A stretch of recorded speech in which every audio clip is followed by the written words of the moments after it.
Hello, I'm the 10-minute English teacher. Let's get you exam ready. Today we're revising for A Christmas Carol with my Stave Two quiz. Before we get going, don't forget to like and subscribe. There are plenty of things on the channel to help you revise for A Christmas Carol. Okay, my Stave Two quiz. You can feel free to make notes of your answers as we go along, and you can add to analysis in the second half of the quiz, or you can just follow along for fun.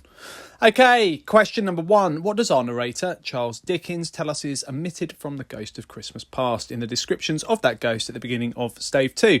Is it A, clear, bright jet of light, or is it B, a bright, dry, gleaming light? Which is the correct quote from the beginning in the characterisation of the Ghost of Christmas Past?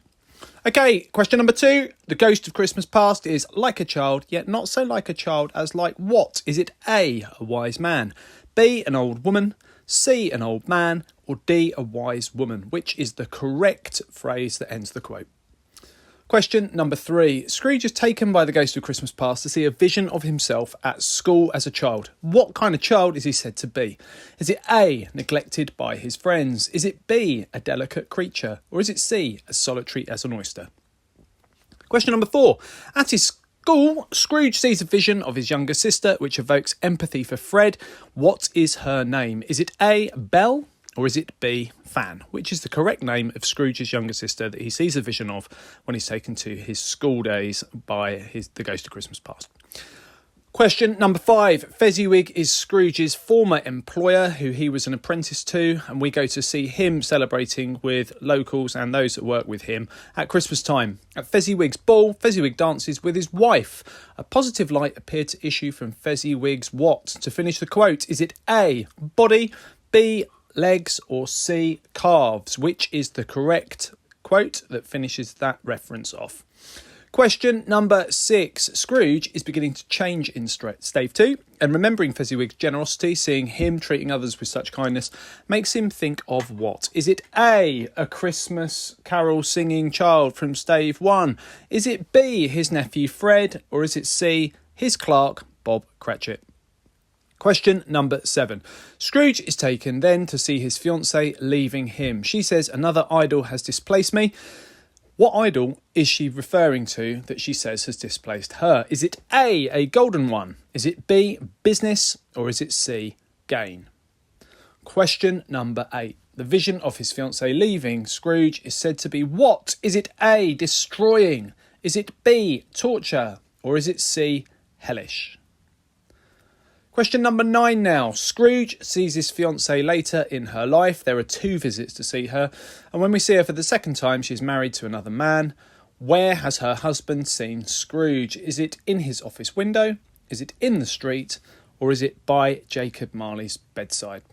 And finishing off our quiz today, the final question. Number 10. Which adjective is used to describe the voice Scrooge speaks to the Ghost of Christmas Past in at the end of Stage 2? So how does he speak? In what kind of voice? Is it A, a grating voice, B, a cheery voice, or C, a broken voice? Which is the sentiment and the voice from the end of Stage 2? Okay, that's my first part of the quiz. We've been through the questions, key questions for you to know so you can make references to the play from memory. You feel free to make notes of those that you may have got wrong, but also feel free to add some analysis to them as we review the answers. Okay, question number 1. What does our narrator, Charles Dickens, tell us is omitted from the Ghost of Christmas Past? Remembering that Charles Dickens is the storyteller in the story. It's a clear, bright jet of light. And it's important to note that anything positive in this text, anything like Christmas, charity, benevolence, kindness, family, all of those positive things are associated with light. Light is a symbol of all of that.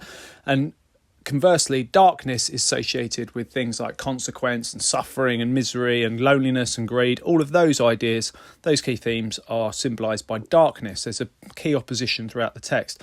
And it's a clear, bright jet of light that comes from the Ghost of Christmas Past. B is an interesting quote there. A bright, dry, gleaming light. It's not quite right. It's a bright, dry, gleaming room that belongs to Fred that we visit in Stave 3. And again, light being associated with Fred and therefore all of the good things and ideas that are being promoted by Dickens in this text. Number 2, A Ghost of Christmas Past is like a child, yet not so like a child as like what? The answer is an old man. So this is a ghost that Scrooge shouldn't be fearful of. Children are not something to be afraid of necessarily. And of course, Scrooge needs to find his inner child, that kindness and innocence that has been lost over time. And old people, we can associate them with wisdom and experience. So this is a ghost that Scrooge should not be fearful of and can learn from. So it's like a child, yet not so like a child as like an old man. That's the correct reference there. Question number 3. Scrooge is taken to see a vision of himself at school. What kind of child is he said to be? He's neglected by his friends. It actually says that he's a solitary child, quite neglected by his friend. And we've got that use of solitary again, echoing from the descriptions of Scrooge in Stave 1. Scrooge is said to be as solitary as an oyster in Stave 1. Perhaps this is the reason why Scrooge hasn't tried to fill his life with others, because of his difficult childhood when he found it hard to find friends and be accepted. B is a delicate creature. That is actually a reference that is made in regards to Scrooge's sister. She's a delicate creature whom a breath could have withered. And in this text, children are shown to be innocent and vulnerable by Dickens, and certainly he wanted his readers to see children in society in such a light. We've now got question 4. At his school, Scrooge sees a vision of his younger sister, which evokes empathy for Fred. This is a moment where Scrooge thinks about Fred and starts to sympathise with him a little bit more. What's her name? She is Fan. So it's Fan that is Scrooge's younger sister, who comes to collect him at Christmas time in that vision that we see of Scrooge's childhood. Question number 5. At Fezziwig's ball, Fezziwig dances with his wife. It says a positive light appeared to issue from Fezziwig's calves. And that's a reference worth knowing because it's another reference to light in the text. Light is a motif. It's used in a binary opposition with darkness and symbolises all of the good things that we want Scrooge to find in his life, including redemption. Number 6, Scrooge is beginning to change, and remembering Fezziwig's generosity makes him think of what? Well, he thinks about a child who had sang a Christmas carol at his doorstep when he sees himself as a child. He thinks about Fred when he sees his sister Fan, and when he sees Fezziwig being kind to those who work for him, it makes him reflect on the way he's treated Bob Cratchit. He says, I should like to have said a word to my clerk just now, that's all, in regards to him.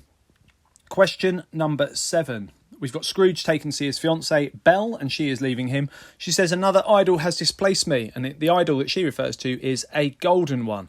Important to note that idolatry is one of the Ten Commandments. It's a sin, so therefore that's got that link to an allusion to punishment in the afterlife and the consequences that Jacob Marley is suffering for the way that he's lived his life.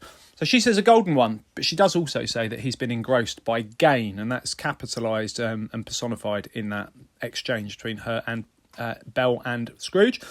Business is a reference to when he speaks to Jacob Marley in Stave 1. He says, you are always a good man of business, because clearly business and money and gain are things that Scrooge has prioritised in his life. But it's a golden one, a golden idol that has displaced Belle in the eyes of Scrooge. This vision of Belle leaving Scrooge is said to be torture. He says, why do you delight to torture me? So reflecting on what he's lost in his life and what he could have gained rather than money is something that deeply hurts Scrooge. We've then got question 9. Scrooge sees his fiancée Belle later in her life. This time she's married with children, very happy, when her husband arrives. Having seen Scrooge, he's seen Scrooge in his office window. Belle's husband was in the street but looked through Scrooge's office window and saw him there. And it's interesting to note that Jacob Marley at this point is said to be dying, but instead of spending time with his friend and partner, Scrooge is at work at Christmas time instead at his desk. Which adjective is used to describe the voice that Scrooge speaks to the ghost of Christmas past in at the end of Stave 2? It's a broken voice. So Scrooge is absolutely distraught and crestfallen, broken by what he's seen, and the reflections on all the opportunities he's missed in his life are deeply, deeply powerful. He speaks in a broken voice at the end of Stave 2.